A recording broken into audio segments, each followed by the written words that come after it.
आज हम गायत्री मंत्र के संबंध में कुछ विचार करेंगे, जिसे गायत्री मंत्र, महामंत्र, गुरु मंत्र और सावित्री मंत्र के नाम से जाना जाता है।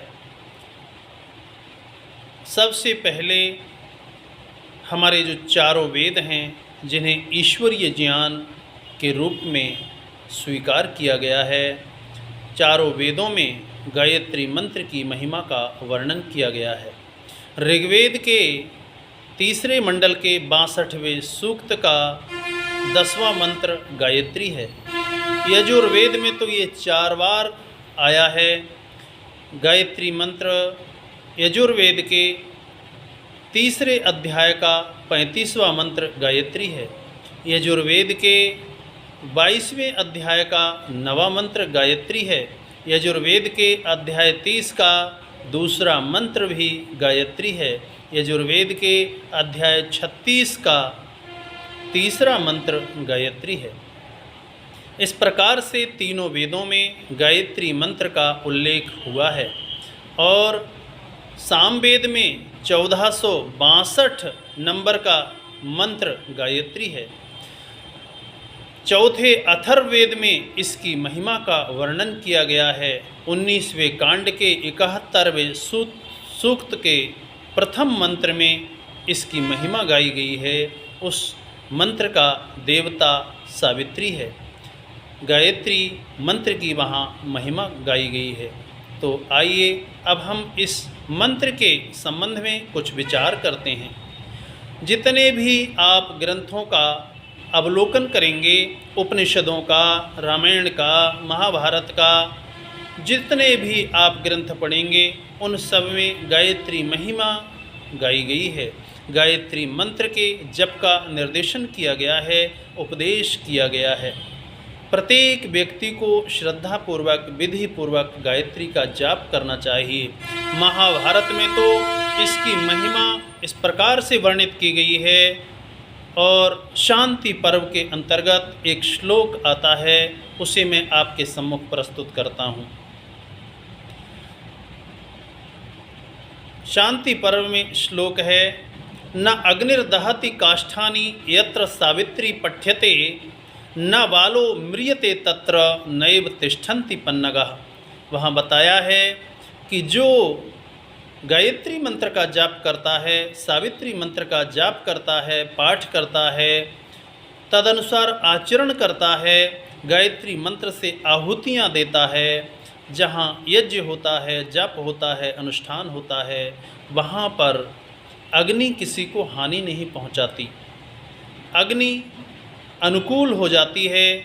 इसका विशेष अर्थ तात्पर्य यह है कि जो हमारी जठराग्नि है वह सम रहती है। जो भी जाप करता है, अनुष्ठान करता है, उसकी दिनचर्या व्यवस्थित रहती है, सतोगुणी आहार लेता है और योगाभ्यास करता है, तो उसकी जठराग्नि सम रहती है, न मंद होती है, न अधिक तीव्र होती है। जठराग्नि के सम रहने से व्यक्ति का स्वास्थ्य उत्तम होता है और शारीरिक स्वास्थ्य के साथ साथ मानसिक स्वास्थ्य भी अच्छा हो जाता है। शारीरिक बल के साथ साथ मानसिक और आत्मिक बल की वृद्धि होती है और इस प्रकार से हमारा जीवन पवित्र बन जाता है। आगे फिर कहा है इसी श्लोक में, न बालो म्रियते तत्र। जहाँ गायत्री मंत्र का श्रद्धापूर्वक पठन पाठन जाप होता है, आहुतियाँ दी जाती हैं, यज्ञ किया जाता है और उसी के अनुसार आचरण किया जाता है, वहाँ पर बाल मृत्यु नहीं होती, अर्थात लोग दीर्घजीवी होते हैं, दीर्घायु को प्राप्त करने वाले होते हैं, उत्तम स्वास्थ्य को प्राप्त करने वाले होते हैं। और आगे इसी श्लोक में कहा, नैव तिष्ठन्ति पन्नगः। जहाँ गायत्री मंत्र का जाप होता है, पाठ होता है, यज्ञ किया जाता है और उसी के अनुसार आचरण किया जाता है, गायत्री मंत्र को धारण कर लिया जाता है, उसके गुणों को धारण कर लिया जाता है, तो फिर वहाँ पर नैव तिष्ठन्ति पन्नगः, वहाँ पर सांप और बिच्छू नहीं रहते हैं, जहरीले प्राणी नहीं रहते हैं। और इसका विशेष अर्थ है, अर्थात वहाँ पर जहरीली जो भावनाएं हैं विचारधाराएं हैं, हिंसा, अत्याचार, पाप, ईर्ष्या, द्वेष, घृणा, काम, क्रोध, लोभ, मोह, अहंकार, मद, मत्सर इत्यादि जो भी दुर्भावनाएं हैं, जो सांप और बिच्छू जैसी जहरीली हैं, वे भावनाएं नष्ट हो जाती हैं और वे भावनाएं अंतःकरण में टिक नहीं पाती हैं जहाँ गायत्री का जाप होता है। इसीलिए श्रद्धा पूर्वक प्रत्येक व्यक्ति को प्रातः और सायंकाल संध्या बेला में अवश्य ही जाप करना चाहिए। गायत्री मंत्र के संबंध में मनुस्मृति तो यहाँ तक कहती है, महर्षि मनु लिखते हैं कि प्रणव पूर्वक गायत्री का जाप कैसे करें। प्रणव पूर्वक ओम के उच्चारण के साथ और व्याहृति पूर्वक भूर्भुवः स्वः के साथ हमें गायत्री मंत्र का जाप करना चाहिए और इसका जाप करने से हमें आत्मिक शांति मिलती है, शारीरिक बल की प्राप्ति होती है, मानसिक बल और आत्मिक बल की प्राप्ति होती है तथा पवित्रता प्राप्त होती है। मानव जीवन का जो लक्ष्य है उसकी भी हमें प्राप्ति हो जाती है, अपने लक्ष्य को हम प्राप्त कर लेते हैं। तो आइए एक बार हम गायत्री मंत्र का उच्चारण करते हैं और आप लोग भी साथ साथ मिलकर इसका उच्चारण करेंगे। जो भी गायत्री का जाप करता है उसकी वाणी भी पवित्र हो जाती है। कहा है ऋचम वाचम प्रपद्ये, जो ऋग्वेद है, जो ज्ञान है, जो वाणी है, वेद है, वाणी का सार्थकता वाणी की तभी है जब हम वेद का वाचन करें और जो वेद का सार तत्व है उसे गायत्री बताया गया है। तो जो गायत्री का जाप करता है उसकी वाणी भी सार्थक हो जाती है। तो आइए श्रद्धापूर्वक हम गायत्री मंत्र का उच्चारण करते हैं। ओम भूर्भुवः स्वः तत्सवितुर्वरेण्यं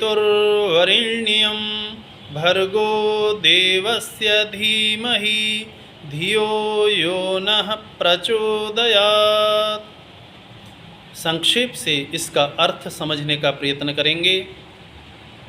हे सर्वरक्षक, प्राण स्वरूप, दुख हरता, आनंद के देने वाले प्रभु, आप सर्वज्ञ और सकल जगत के उत्पत्ति करता हैं।